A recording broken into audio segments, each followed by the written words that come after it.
What's up, y'all? This is the Relationships and Chill podcast. And in today's episode, we're going to be talking about why do you want what you want? Do you actually really want it? Do you kind of want it? Do you want it because other people want it? Do you want it because your mama didn't want it? Do you want it because it just looks good? Or could you actually want it because it feels good? Anyway, stay tuned. You're listening to Relationships and Chill, the podcast for singles and couples about how to find and cultivate the relationship you've always dreamed of, based on trust and honest communication. Why waste your time going through the typical dating obstacle course, only to end up with drama, jealousy, and heartbreak, when you can find the love of your life and live happily ever after? So sit back, chill, and get ready to make relationships great again.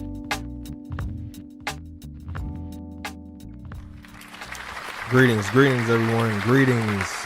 Welcome to another edition of Relationships and Chill. I am your host, Coach R. Anthony. And today, this episode, we're going to be talking about why we want what we want.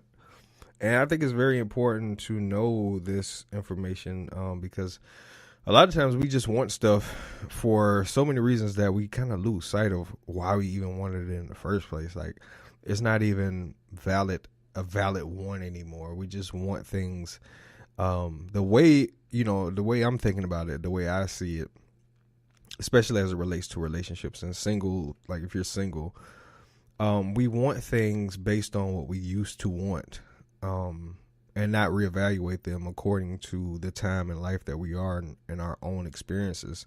So we want things for a number of different reasons, and I want to go over those reasons in this particular episode, why we want them, and how to reevaluate and reassess our wants to bring them up to speed so they're more realistic and they're easier to obtain. Because we have, in a lot of areas, an idealistic belief of what we want, like it should be this way.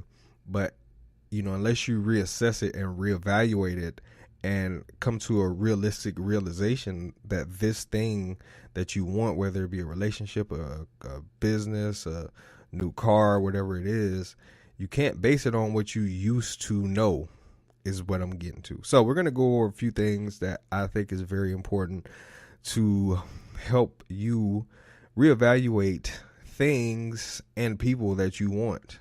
It's very important because it does relieve a lot of undue stress, and your confidence gets lowered when you're not obtaining what you want. Like, for instance, if you're a single woman and you've been saying to yourself since you were like 12 or 13 that one day I'm going to get married, I'm going to be happy, we're going to have kids, and we're going to have a dog named Jethro and all this kind of stuff, you know what I mean? And now you're 34 years old and you got a child, or maybe you don't have a child, and Jethro ain't nowhere near to be found. Neither is the man.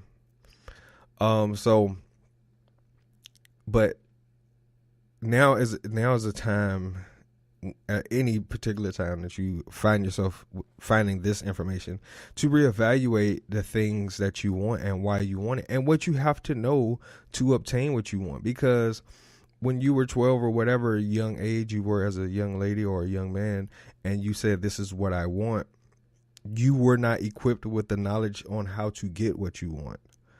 So if you have casual wants without the information on how to get them, they will continuously be wants. You will continuously lack those things based on what you're not obtaining from the information that you need to have. For instance, I always use this as an example. It's one of my favorite examples. If I wanted to be a doctor, I can want to be a doctor tomorrow or yesterday. But until I am equipped with the information to become a doctor, I will always have a want or a desire to be a doctor. But that doesn't qualify me just because I want. Just because you desire something does not qualify you to obtain what you desire. So it's very important to know why it is you want it and what is going to cost you to obtain that want. Because the why is the beginning of information. Not necessarily just what you want, but why do you want it? And that's the first thing. Why do you want what you want? At a certain point, you got to reevaluate why. Why do you even want it? Do you even want a certain type of guy anymore? And then two, if it's not based on what you're presently attracting, meaning you can have this ideal image of what a man is, but you keep settling or you keep falling for this particular type of man that is not what you ideally want, then it's always going to be a want. It's going to be a casual want, and it's going to be frustrating. It's going to become frustrating, and you're going to begin to blame those men that you want really for not coming to get you, not coming and presenting themselves to you. But all the time they could be. But until you reevaluate why you want something, why do you want a specific kind of man? Why do you want a good man? Why do you want a man that does X, Y, Z? Why? And will it matter in 20 years from now, 30 years from now, 100 years from now, however long you plan on living? Will it even matter what you want? I always like to think of it like jewelry and all this kind of stuff that we want. And then when we get clothes and shoes and all that stuff, once the want is fulfilled, we want something else. So realistically, what we wanted before, becomes obsolete to us, and becomes obsolete to us because of what we want. Now, what we presently want, we want something new. We want that feeling. So ultimately, all of this is going to boil down to wanting a feeling, to want to feel something. And if you cannot attach yourself to that feeling strong enough, then the information that will pull you in that direction will not be pulling you strong enough to obtain the information to be able to obtain the desired goal. A lot of times we want things because other people want them. We don't really want them because we want them. A lot of times we want things and we want people or a type of person because that's what we feel would look good on us for other people. It's really to show off, to look good, to have this facade of happiness or this facade of being a boss or being that chick or whatever it is that moves you, that drives you, will be the very thing that really hangs you at the end of the day. Because if you don't establish why you want it, then you will constantly, like I said before, you'll constantly want something new. But you also have to examine the people or why you want it in relation. It could be because you were influenced because of what other people want, because keeping up with the Joneses and trying to look good and trying to, you know what I mean, trying to feel good, trying to be this and try to be that. Hey man, at the end of the day, it's going to be people, you know, like one thing I really realized about people is they could care less what you have going on for real. It is just literally for a split second. Oh, you got that? You got them new shoes? Oh yeah, I got them. And that's it. After that, it's over. The moment is over. They moved on to something else because they got their own life. They got their own objectives and their own agendas that they're trying to accomplish. So they can see you with the man of your dreams, but it don't really mean anything to them if they ain't got the man of their dreams. Or, you know what I mean? Like they don't have that. So they might even try to take your dream because they want you to feel miserable like they are. They want you to feel as though you don't have you don't have it. So they don't have it, so you don't have it now. So they'll try to jeopardize. And I know a lot of women that run into that problem. They will try to brag to their friends and try to show off to their friends, to their girlfriends. And then their girlfriends, you know what I mean, loose goose. And she mess around, your dude mess around, and the truth come out, and who he really is comes out. And next thing you know, he ran up in your friends. So you got to make sure that you're not wanting it just because your friends or other people, society wants you to want it. They want you to look good. They want you to look like a power couple. They want you to do this. The funny thing about that is this. They want you to look, when you look at all the celebrities, they want to point out celebrities that look good together. They say they're a power couple, they're this. But if you notice, those couples don't last long because it's all for the public persona. It's all for the public facade. It's not really a real thing. Society, or like the entertainment society especially, will promote, you know, like let's say Brad Pitt and Angelina Jolie back in the day. And they didn't make it. They went to Africa and started adopting all these African kids and Asian kids. They got a kid from every country, and it's crazy. He got paid child support on all them kids, but it's crazy because on screen they look good together, but internally, what was going on behind the scenes, nobody knew. It came out eventually, but people just typically didn't know. So I said all that to say, like, society wants you to look a certain way, but they don't never want you to focus on being a certain way. They never promote being a certain way. They always promote the imagery, the image of the thing, the way it looks, the way it should feel. It conjures a feeling within you, but that feeling that's being conjured in you is a momentary thing. It's fleeting. So now you have to want something else. And that's why people get bored in relationships. That's why people get bored, of course, but they also get to a point in a relationship where there's no excitement. There's not that ha ha ha ha, that feeling. That's the feeling that people want in relationships. People want that I forgot the name of the group, but you know what I'm saying, the dude with the dreads with the glasses on. But people want that feeling, and realistically that feeling is a very temporal thing. It's a very temporary thing. It's not something that's long standing. So you have to focus on something that is long standing. Another reason why people don't get what they want, or another reason why people don't get what they want, or what people want, another reason why people want things, I should say, is because they have never gotten it. Like, it's simply because they have never gotten it. I remember when I was younger, I had never got a pair of Jordans.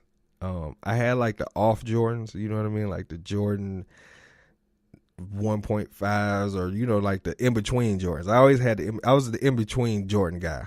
You know what I mean? I had the in-between Jordans. So anyway, when I found, but I always had pennies now. Penny was my favorite player. That's probably why I didn't get any Michael Jordans. But, Penny Hardaway is my favorite player of all time. I had some pennies, but I never got the ones that I wanted. I never got like the first ones and the foam posits. So anyway, I got the foam posits when I was older. When I was a little bit older, I was like, I got to get them because I wanted to I never got them before. And I got some Jordans, but I only got like, I don't even think I've ever bought any more Jordans in a while, but I've never really cared for Jordans anyway. Anyway, I wanted the pennies. That's what it was. It was the pennies. I wanted the pennies so bad. I did whatever it took. I went, this is going to be great. Don't tell nobody I'm telling y'all this. Man, I ordered them straight from China. Like, I'm talking about the straight knockoff ones, because I couldn't get the ones that I wanted. And not because I couldn't financially get it, but they did not sell them anywhere that I knew of. So I had to order them straight from like the Chinese place. I forgot the name of it. I can't remember the name of it, but it took like a month for them to come. And I was like, yeah, as I was waiting for the Jordans, I was like, these ain't gonna be the real ones. It's taking too long.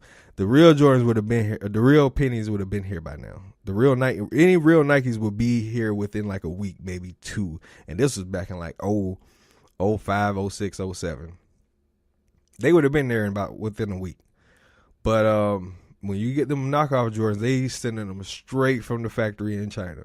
It may take a month or two before you get them, because they got to go through all the different countries. So anyway, I got them, and man, I wore them maybe 2 or 3 times, and I didn't even feel comfortable wearing them. But I said all that to say that we want things so much that sometimes we may even, because we didn't get it, we really want the feeling of having it so much so that we'll take an imitation.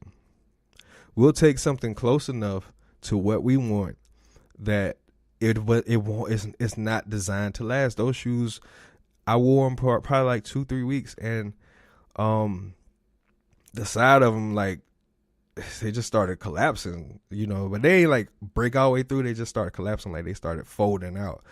So yeah, I bought the knockoff cheap ones. I still got them, and they just kind of like sit in my closet. I'm so scared to get rid of them. I won't even give them away. I won't even really give them away, and I won't throw them away because I think somebody gonna try to get them out the trash can. So anyway, and then they'll be embarrassed for wearing shoes they got out of the trash can that are not real. So we want things because a lot of times because we have not gotten it. And when you rush into things or try not to do it the right way or do it a certain type of way that is conducive to how you are designed and what you know and the time of your life that you're in, then you will take sidetracks. You will take knockoffs. You will take a feeling that is not that is a temporary thing. So it's very important to make sure that you stay focused and don't set yourself back trying to get it fast. And some of the times we just don't even know why we want things. We just want them just because we haven't even evaluated why we wanted something.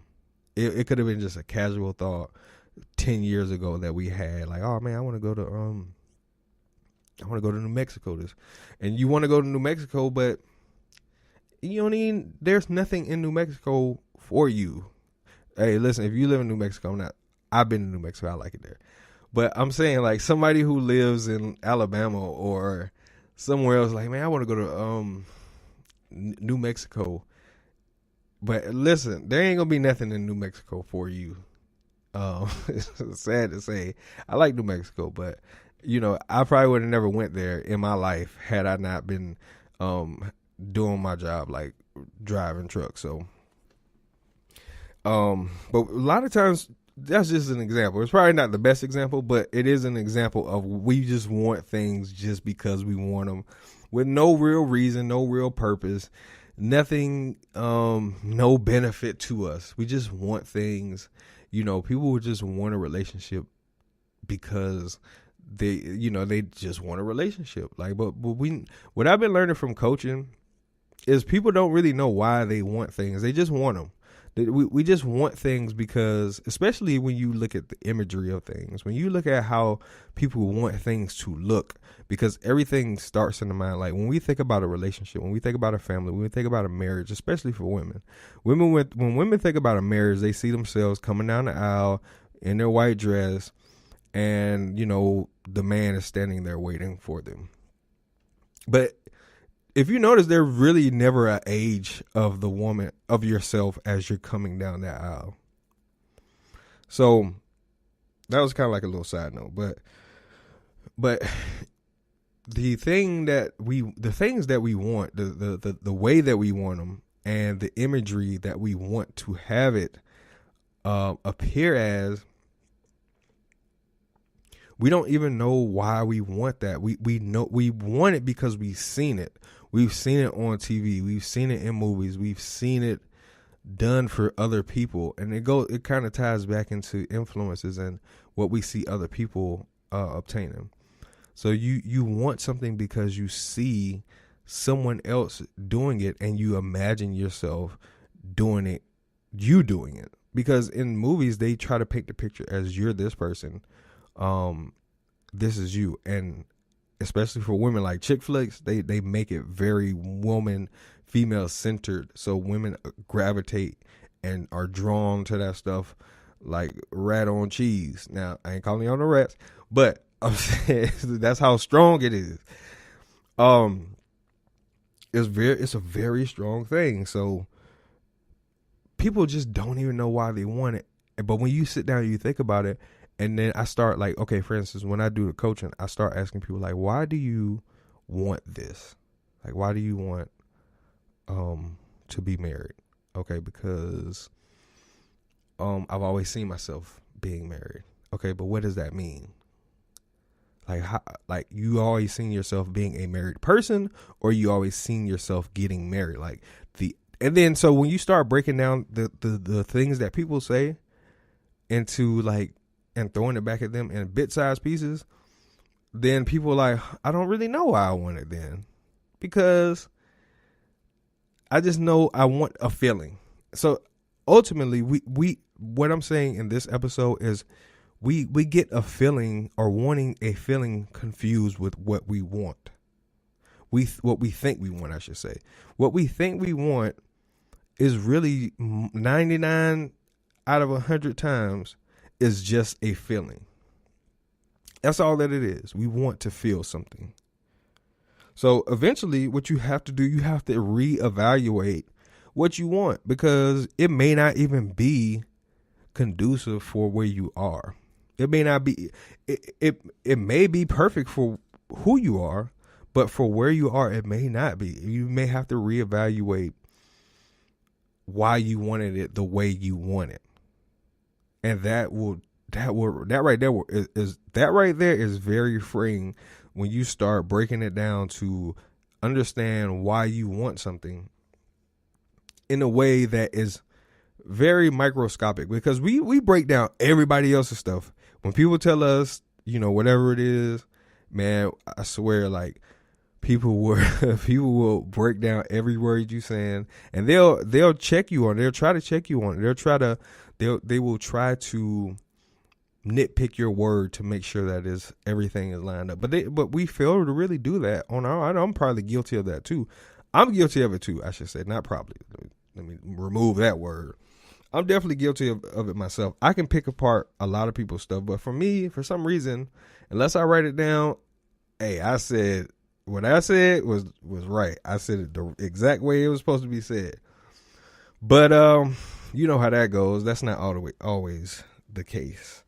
So we have to reevaluate ourselves periodically. Just reevaluate ourselves and what we want, because what we want is so fleeting that it can be very confusing with a feeling. I know for me, when I was first kind of like getting set up to meet my wife, I wanted a woman that I could invest myself into. I wanted to invest my time into being a partner with someone and not having to start over again. So that right there for me was a big key to moving in that direction, because I didn't want to start. It made me not want to just start with anybody, especially if I had a feeling that I didn't want to be with them. If I knew that I did not want to be in a long-term, lifelong relationship with them, then I wasn't going to try to make her think that it was going to be more than maybe just a sexual relationship, or we could just be friends, we could just have conversations, we could just be cool. And sometimes the sexual side worked, but then they would try to throw a little monkey wrench in, and I'd be like, hey, listen, I told you what the dealio was, and that is still the dealio. But eventually I even got tired of that. I just was like, listen, either we just gonna be cool, or it's not gonna happen, because I'm not gonna. But right around that time is when I met my wife, so it worked out perfectly. It worked out perfectly. So we have to like reevaluate our beliefs and the things that really it's about beliefs, and it's about our fears, and it's about our pain points, the things that that happen to us when we were younger, especially like if you've been abused and you've had, parental issues. Those pain points will cause you to want to be. It'll cause you to want to have a close-knit relationship with someone that you can admire, or that you can love. Because a lot of people have never experienced a close-knit relationship with someone that they actually love and are supposed to love or choose to love. And that's the hardest part for people is the fact that you have to choose to love a person. But it's so many layers to it though. And I'll probably do another episode on that. Just that part of it, and just how we attract certain people based on the lack and the need that we actually have. Not the one that we believe we have, but the need and the want that we actually have is causing us to attract what we want at that time. Now, as time goes on, with say you meet a new guy and y'all kicking it, y'all cool for like the first 2 weeks, 3 weeks. And then you become intimate, or that thing within you that causes that intimate side of you that opens up now causes the shift, because the intimate part of you is used to rejection. So if that is the case for you, then you will constantly attract rejection once you become intimate, once you open that side of yourself up. And that really boils down to your beliefs, your fears, your pain points, and and it's very important to attach it to even the things that make you happy. Can be used in a very, I wouldn't say wrong way, but it depends on where you are in your cycle. And I don't mean like that kind of cycle. I mean like in your cycle of life and where you are in your life. People are drawn to excitement. People are drawn to a good feeling. If you're in a good mood, you have all the room in the world for someone to come and do something, cut you off in the middle of traffic, cuss you out, say something to get you out of that good mood.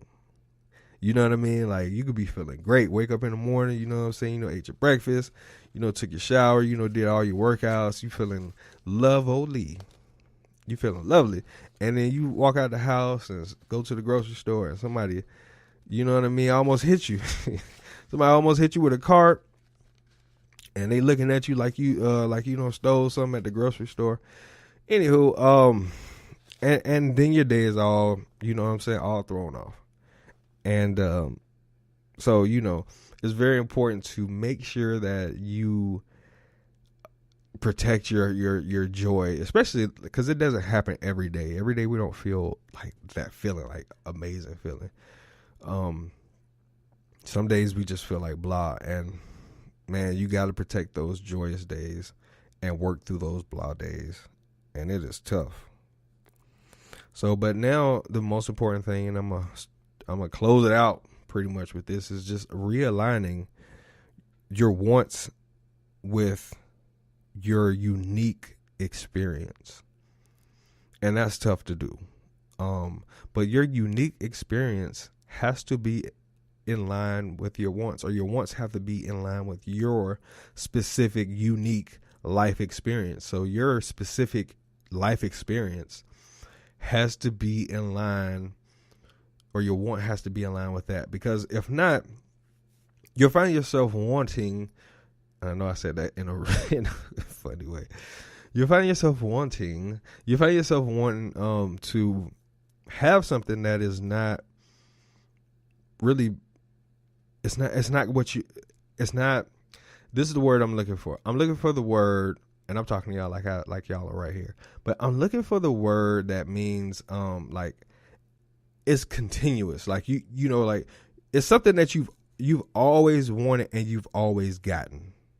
The opportunities have always presented themselves, but you just never, you either took advantage of it, and I wish I could find a good example, but I really can't because it's hard to really explain.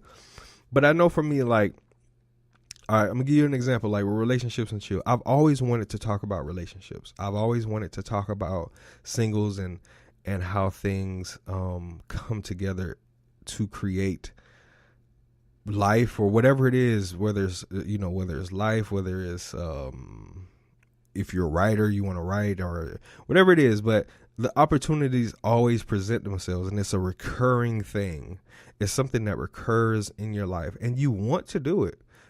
And and you know what I'm talking about. If it really applies to you, you'll know exactly what I'm talking about. Because for me, I've always had the want and the desire to be a speaker since I was a little kid. And throughout my life, opportunities came for me to take advantage of speaking, but I really didn't do a good job, or I didn't do it at all, or I just never put forth the effort. But it's always been something that I've wanted to do. So it's for me to want something, and then for me to want that is in line with my uniqueness. Now, back to now, this is another part to add to that. So that's in line. That's totally in line with my uniqueness. But it is constantly replaying itself in your life. It's something that is drawing you in. It's something that is pulling you in, and it's hard to shake it. It's always gonna be there. So if you're in line with the thing that has been there and it will always be there, whether you're a good cook, whether you're good at writing, whether you're good at it's so many different things. It's so many areas that it is. But most of the times we never really take the time to know ourselves and to know our uniqueness. And it does take some time and it takes some quietness, but we're so used to wanting what other people want that we don't know what we want. We don't know who we are, so we can't know what we want. So at the end of the day, it's very important to make sure you clarify and take some time to really like find out what's been replaying in your life on a positive side, on a neutral side. It's not even negative or positive. It's a very neutral thing. It's an internal, innate thing that is constantly there and it's constantly pulling you forward, and it's always going to be there. So if you want things that are in line with that, it will draw everything else to you. Once you start stepping into it, it would absolutely start to pull the people into your life. Like when I wrote the Sex Symbol Diet book back in like 2012, that's really what started the process of meeting my wife. I started eating the way I described in the book. I started thinking the way I described in the book. And it literally opened my eyes to being aware and being ready for her when she appeared. It's the most amazing thing. But it gave me time to really get to know myself, what it is that I want, what it is that I need, and why I need it and why I want it. Because I know that as my life progresses, these are the things that are going to continuously be important to me. Learning, growing, becoming better, achieving, speaking, dealing with relationships, dealing with the Creator. Those are things that are going to be consistent. I'm going to always be a giver. I'm going to always be a learner. I'm going to always be someone who is progressively getting better, someone who loves, someone who gives, someone who cares. I'm going to always be those things. Those are the things that you cannot change about me. And then to couple that with someone who is in line with that, because you got to be moving in that direction to draw people, to recognize who you're drawing to you. That's the most important thing. And as you're going in the direction that you need to go, you need to be aware of who you're drawing in and who needs to be repelled away. Because that's very important, because then it's so important, and I'm going to tie it back up and I'm about to get off of here.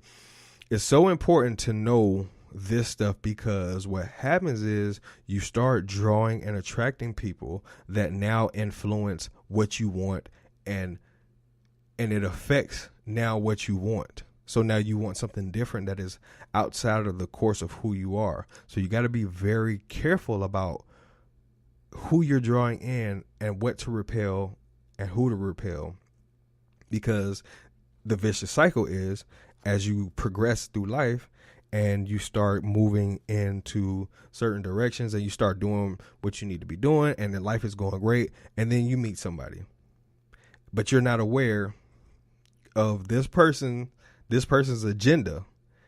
And we're going to be talking more about that, how to recognize people's agendas, how to recognize people's intentions.